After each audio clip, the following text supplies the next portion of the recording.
There are moments when everything comes together throughout a sporting season. Everything that has been emerging, everything that has been suspected, everything that supporters have been earnestly hoping would not happen, and everything that critics have been cautioning against. Condensed and concentrated into 40 minutes of regular play and as many exhausting minutes of overtime as necessary, everything takes place in a single game. Clark backing up and dropping a three. Rookie out of Australia. Here is Clark. Oh yeah!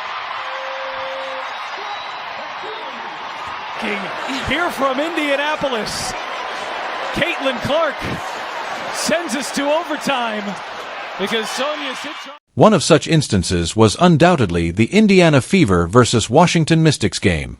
We must examine what happened in that building with the kind of unwavering honesty that the situation requires, because it included both the most thrilling individual performance this league has seen in years and one of the most glaring organizational failures that have been visible to the unaided eye throughout this entire early stretch of the season. We begin with Caitlin Clark because starting anywhere else would be a basic disrespect to what she demonstrated. Until you completely understand the circumstances surrounding its production, 32 points, 8 assists, 4 rebounds, 2 steals, a block, and a field goal percentage of 10 out of 26 would surely draw criticism. With the return of the logo bombs, the long threes that connect at crucial moments, and the passes that genuinely get people to stop what they are doing and consider what they are seeing. During this game's fourth quarter, Clark appeared to be the player the league was built around. The thrill was back. Absolutely, definitely back. Give that fact a full second before continuing. Indiana fell behind by 9 points at the beginning of the fourth quarter. The gang was struggling to establish a sustained attacking rhythm. The momentum had vanished entirely during the second and third quarters. Caitlin Clark made the decision that she had had enough of the coaching staff's incapacity to address Washington's offensive and defensive issues. Then, with individual brilliance this league has not seen in a long time, she elevated her competitive output to a level that is difficult to categorize and led this team to overtime. 18 points in only the fourth quarter. Pull-up threes from these ranges are rarely attempted by professional players. Bombs with logos. Clark's unique deep-range artillery is extremely difficult to contain when firing at maximum capacity. The shot that sent this game into OT. During that fourth quarter, Clark was the whole, unrestrained, and pure version of the show. And that was the most compelling thing our sport has created in a very long time. The Indiana Fever, however, lost in overtime. And that loss, that excruciating, profoundly enlightening, entirely avoidable loss, belongs to forces within this organization that must be confronted head-on without the cover of polite diplomatic language. We have to go back to the first quarter. The foundation of this game was developed there. That's where the decisions that ultimately determine the outcome were made, and it's also where accountability for everything that followed must be assigned. Clark was enjoying himself immensely during the first quarter. She made 2 consecutive three-pointers. She had contributed 3 assists. The offense was genuinely and clearly clicking in a way that it had not been able to sustain during the first half of this season. Indiana had built up a lead of 10 to 12 points. Given the way Clark was playing, the rhythm she had clearly found, and the momentum Indiana was generating, that advantage had a very real prospect of expanding significantly before the quarter was even ended. Stephanie White took her out of the game. With Clark cooking, the lead growing, and the offensive rhythm genuinely established for perhaps the first time this season, it wasn't Washington's talent gap, the way overtime was played, or anything the Mystics did strategically in the second or third quarters that turned out to be the game-changing moment. That one substitution is responsible for everything that transpired after Caitlin Clark was benched in the first quarter, when Indiana was easily leading the game. The Indiana Fever went 4 minutes without scoring a field goal after Clark departed the game. 4 minutes. Complete immobility during the assault. The 12-point lead was gone. By the time the injury was fully assessed and Clark returned to the starting lineup, the lead had decreased to just 1 point. The momentum Indiana had acquired from Clark's heroics had been completely undone by the Washington Mystics, who turned a comfortable advantage into a one-possession game. Clark stayed on the bench during all of this, watching as the lead she had built disappeared, possession after possession. Unprepared, she went back to the game. Her established schedule was upset. Maintaining the attacking rhythm that Clark establishes requires active participation in the game's flow. Continuous engagement, continuous reading, continuous pace awareness, and continuous defensive adjustments in real time. A 4-minute bench sitting at the precise moment she was playing her best basketball of the season broke that flow as completely as any defensive tactic Washington could have employed. And in the second and third quarters, the consequences were glaringly obvious. It was difficult for Clark to find her shot. The offense consistently produced nothing. The Mystics steadily dominated those 2 quarters, while Indiana searched in vain for the unity that had momentarily and exquisitely existed in the opening session. Throughout the fourth quarter, Clark performed exceptionally well, but the system was broken. Let's express ourselves succinctly and simply. In a situation that had been made extremely difficult by coaching errors, Clark conquered the system, circumvented its constraints, and used his pure competitive instinct and individual talent to create something incredible in the fourth quarter. When she seized control and played without the limitations placed on her game, the results were outstanding. When she was operating within those constraints throughout the middle quarters, the results showed an entirely different and much less optimistic story. We must now assess Kelsey Mitchell's performance with the same impartiality that we employ everywhere else in order to conclude the accountability conversation. Mitchell made 10 of 25 field goals to earn 24 points. The ratio's inefficiency is just one statistic in a broader statistical profile that is beginning to raise serious issues, and that is a substantial number of attempts for that point total. For the second consecutive game, Mitchell failed to record an assist. She didn't record a single rebound.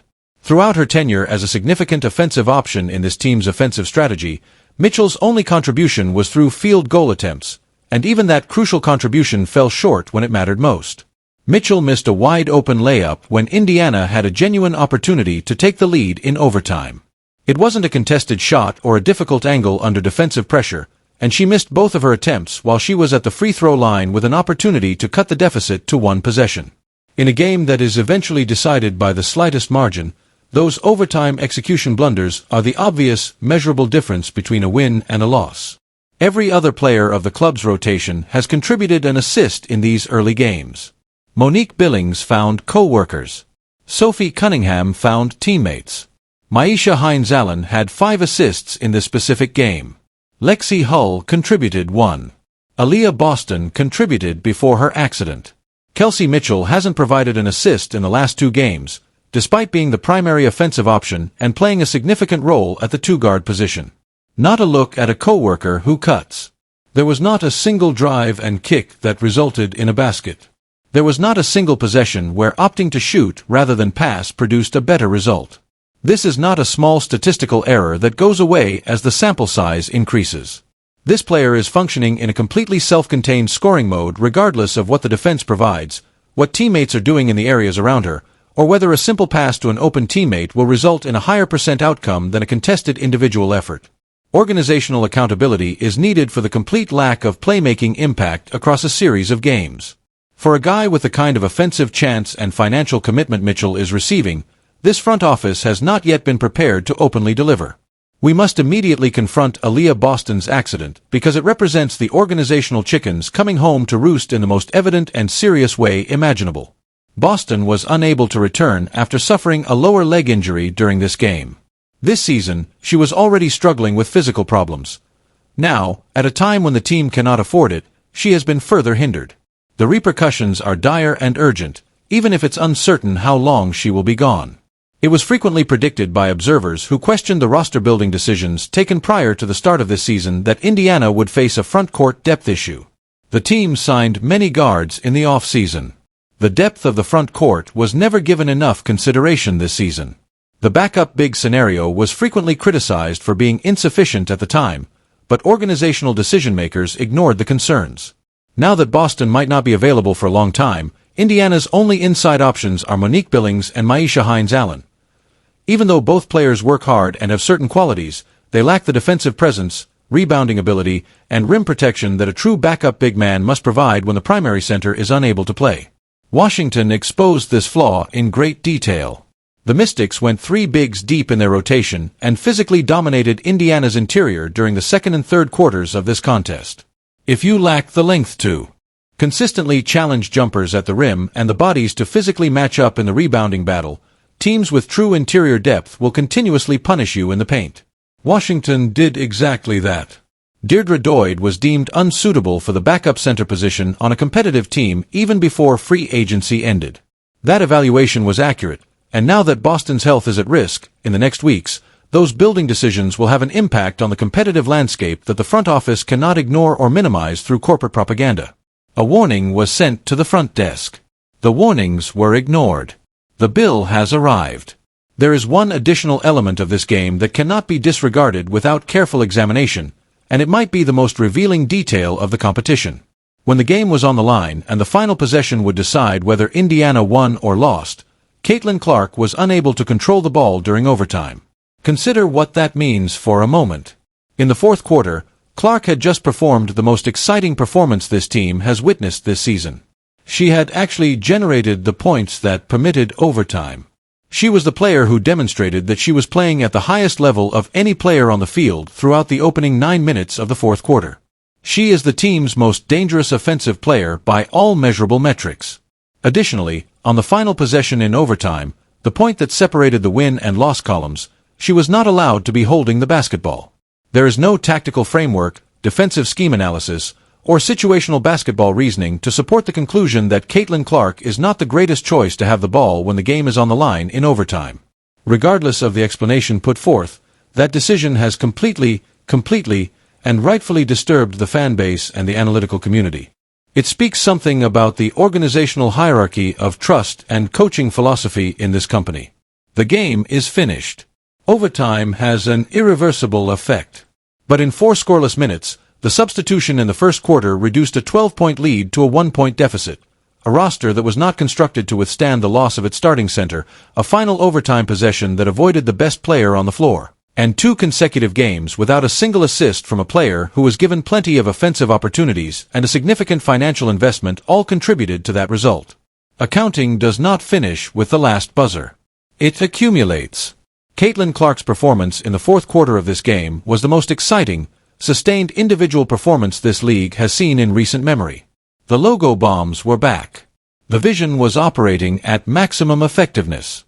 She demonstrated all of the shot-making ability and competitive fervor that made her the most lucrative and competitive draw in women's professional basketball.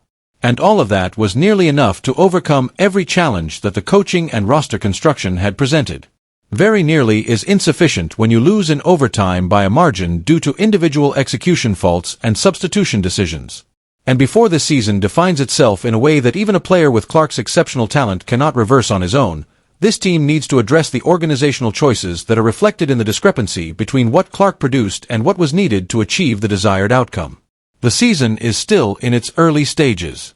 Boston's injury will have a significant impact on the competition going forward. Changes are possible. Although corrections can be made, they won't have negative long-term repercussions for a certain amount of time. And the pattern that has developed from these initial games, visible, documented, and growing more apparent with each subsequent game, tells a story that is simple for anyone who is paying attention to comprehend. Whether those responsible for changing that story are also reading it is the sole unresolved question.